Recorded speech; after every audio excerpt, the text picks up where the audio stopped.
transformaram em discurso como os Romanov, por exemplo. Então, assim, eu não acho que não exista uma estrutura de poder que esteja articulada ao longo do tempo, né? Mesmo porque, geralmente... Você reconhece que existe. Existe, claro que existe uma estrutura de poder que é constituída ao longo da história. O problema é que a questão é que ela não é feita a partir de uma organização secreta de famílias que fazem isso, mas pela própria forma de como a economia política existe. Porque se fosse assim, se fosse uma continuidade permanente há 2000 anos, as mesmas famílias da antiguidade romana seriam as mesmas famílias dominantes de hoje. Mas não é isso que acontece. A gente tem algumas continuidades e tem algumas descontinuidades. Você pega para analisar... Mas continua o sistema familiar da elite que continua... Mas a questão... Mas, Gafato, uma coisa que você não está colocando aí no bolo é que eles criaram estruturas independentes. São estruturas familiares que hoje são conectadas, pô. E essas estruturas são ultra tecnológicas, entendeu? Eles possuem algoritmos, eles possuem satélites, eles possuem cidades subterrâneas, eles possuem tecnologias que a gente não conhece ainda, entendeu? Tipo, eles... Cara, não, peraí, só para eu entender. Como assim cidades subterrâneas? Cidades subterrâneas. Como assim cidades subterrâneas? Você tá me falando que existe uma elite global que mora embaixo da Terra? Existem cidades enormes, complexos enormes, subterrâneos. Não, em todo o mundo. Bunker gigante. Existem bunkers. Cara, os Estados Unidos gigante, né? tem bunker, e tem imagens de caminhões entrando em montanhas. Isso é real, pô. Vocês vivem no mundo da Barbie, cacete. Esse mundo é muito maior do que vocês imaginam. Não é só a sua sala de estar e vídeo bosta do brasileiro, cara. Tipo, o mundo é gigantesco. Vocês não lembram quando aconteceu, acho que no ano passado, que eles estavam vendo drones gigantes, cheios... Nave espacial? Que parecia nave espacial, que apareceram aqui no céu dos Estados Unidos e apareceu na Europa também. Isso depois é tecnologia secreta. Cara, o mundo hoje, existe um mundo na luz, certo? Que é o mundo que todo mundo tá vendo, que os idiotas compram, e existe um mundo na escuridão, que existem tecnologias secretas, existem organizações secretas, existem cidades... Existem, cara! Isso é real, porra! Tipo, na Segunda Guerra Mundial, pô, tem histórias que eles construíram cidades naquela época. Você acha que não construíram 100 anos, sei lá, 80 anos depois, pô? A gente tem tecnologias incríveis, a gente consegue cavar coisas, a gente tem muita coisa. Cara, um submarino nuclear, ele consegue ficar debaixo da água com a energia do reator nuclear para sempre, praticamente. Ele não precisa voltar, ele só tem que voltar para conseguir água e comida para a tripulação. Não, mas isso não é uma tecnologia secreta. Os não, Estados Unidos têm submarino nuclear, a Rússia tem submarino nuclear. É igual a gente falou na nossa última conversa. Cara, se você pega um problema e esse problema tem várias alternativas, provavelmente a mais factível é a real, velho. Mas o que existe um mundo real que a gente tem que se ligar a ele, velho.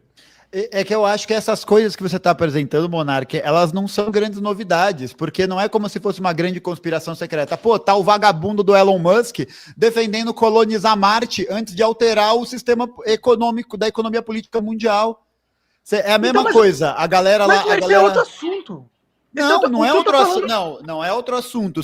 Como que pode ser um outro assunto? O Elon Musk não é um cara que está envolvido, por exemplo, nesse circuito de famílias interessadas de alguma maneira? Ele é total elite. Então, essas tecnologias e a utilização delas, seja de bunkers, de tecnologias de preservação da vida, etc., etc., elas são utilizadas com um determinado propósito. Qual que é esse propósito? É garantir a garantia da continuidade dessas famílias de proprietários. Os caras preferem desarticular, destruir completamente a humanidade pelo uso incessante de recursos ambientais, de recursos naturais, para lucratividade de meia dúzia, do que alterar o sistema como um todo. Por quê? Porque a alteração desse sistema vai significar a perda desse poder. Por isso que é uma luta constante pelo poder. Por isso que, nesse processo histórico em que essas famílias trocam de lugar, em que essas famílias se tornam mais ou menos poderosas, mais ou menos hegemônicas, a gente tem lutas constantes pelo poder. Essa que é a questão. Eu entendo isso, eu até concordo, entendeu? Mas a questão é, a estrutura dessas famílias é tão avançada, eles têm a tecnologia que eles têm é tão superior ao que a gente tem de acesso normalmente, entendeu? E eles têm um controle tão grande do sistema político mundial que vocês acabam entrando na ilusão deles. Por exemplo, essa briga de capitalismo versus comunismo. Eles criaram essa discussão e essa narrativa. Mas essas elites são de onde? Elas representam que...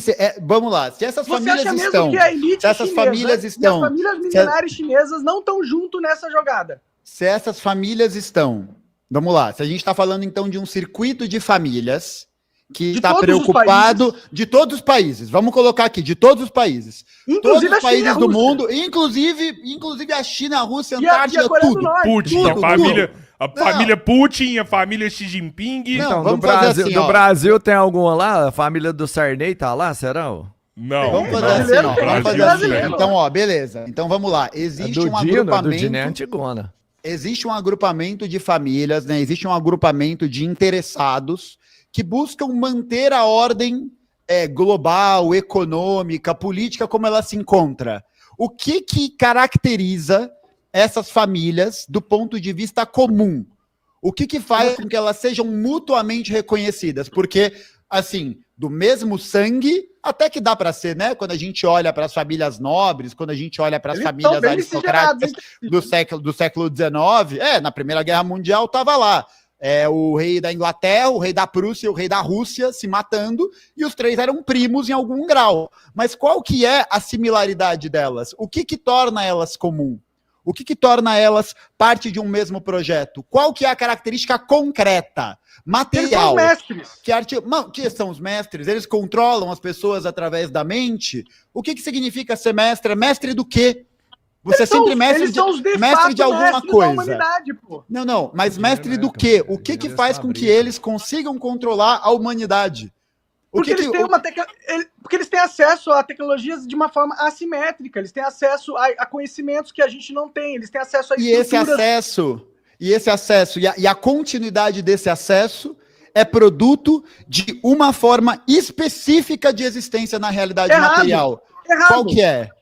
Errado, você está errado. Não, você está errado pelo simples fato dessas estruturas serem milenares. E o capitalismo não é milenar. Não, o capitalismo não é milenar, mas tem uma coisa que o capitalismo tem que remonta a essas sociedades milenares. Qual que é essa coisa? Qual que é essa coisa? A propriedade privada. Então a gente propriedade privada. A propriedade privada dos meios de produção, sim. Bicho, a propriedade privada defende a gente, cara. Defende um indivíduo fraco. Monark, a propriedade privada é uma ficção. Ela é uma criação histórica. Mas é uma boa ficção.